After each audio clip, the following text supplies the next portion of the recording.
आजकल हम देखते हैं ना कि रिलेशनशिप और मैरिटल लाइफ के अंदर जो चीटिंग है, जो एक्स्ट्रा मैरिटल अफेयर है, वो बहुत ज़्यादा बढ़ गए हैं।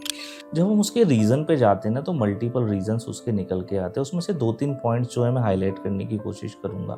ताकि अगर ये आपकी मैरिटल लाइफ में भी हो रहा है, तो आप उसको टाइमली ही एक्शन लेके इन सब चीज़ों को अपनी लाइफ के अंदर इम्प्लीमेंट करिए, ताकि आप इस तरीके के कॉन्सिक्वेंसेस से बच पाएँ। सबसे पहला क्या होता है कि जब हम किसी भी मैरिज में जाते हैं, तो शुरू का टाइम तो बहुत अच्छा होता है। हम एक दूसरे के साथ अपना अच्छा टाइम स्पेंड करते हैं, सारी चीज़ें होती हैं, लेकिन धीरे-धीरे over a period of time हम एक दूसरे को टेकन फॉर ग्रांटेड लेना शुरू कर देते हैं। धीरे-धीरे कहते हैं ना कि जब हम साथ रहना शुरू करते हैं किसी के साथ 24 घंटे, तो एक स्वाभाविक सी बात है कि 2 लोगों के बीच के अंदर थोड़ी-सी बोरियत भी आ जाती है और हम बहुत ज़्यादा एफर्ट्स भी नहीं डालते उन सब चीज़ों को ठीक करने के लिए।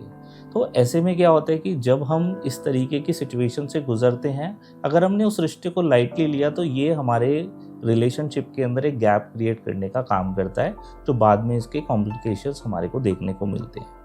दूसरा पॉइंट इसके अंदर आता है कि 2 लोग साथ रहेंगे तो आपस में कॉम्प्लिकेशन, आर्ग्यूमेंट ये होना स्वाभाविक है, क्योंकि 2 लोगों की पर्सनैलिटीज़ डिफरेंट है।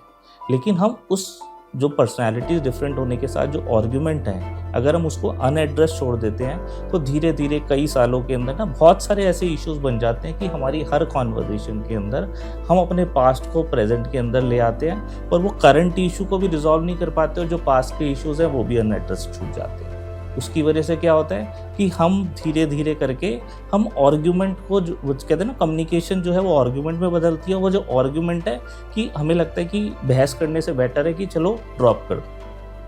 फिर क्या होता है कि थोड़े टाइम के अंदर आजकल हम जैसे देखते हैं सोशल मीडिया के अंदर, अगर हमें कहीं से अटेंशन मिलती है या दूसरे रिलेशनशिप को देखते हैं, तो एक सोशल कंपैरिजन भी आ जाता है कि दूसरा कपल ऐसा है, हमारा रिलेशनशिप ऐसा है। और फिर हम कहीं पे, चाहे वो ऐप्स के थ्रू हो गया है, चाहे अपने ऑफिस के अंदर एटमॉस्फेयर में हो गया, तो हमारे जो रिलेशनशिप है, अगर कहीं हमारा अटैचमेंट कहीं दूसरी जगह हो जाता है, तो यहीं पे होती है शुरुआत रिलेशनशिप के परमानेंट डैमेज होने की। तो अगर आप भी किसी भी ऐसी प्रॉब्लम्स आपके रिलेशनशिप में आ रही है, तो उसको टाइमली एड्रेस करके इन सब चीज़ों से बचा जा सकता है।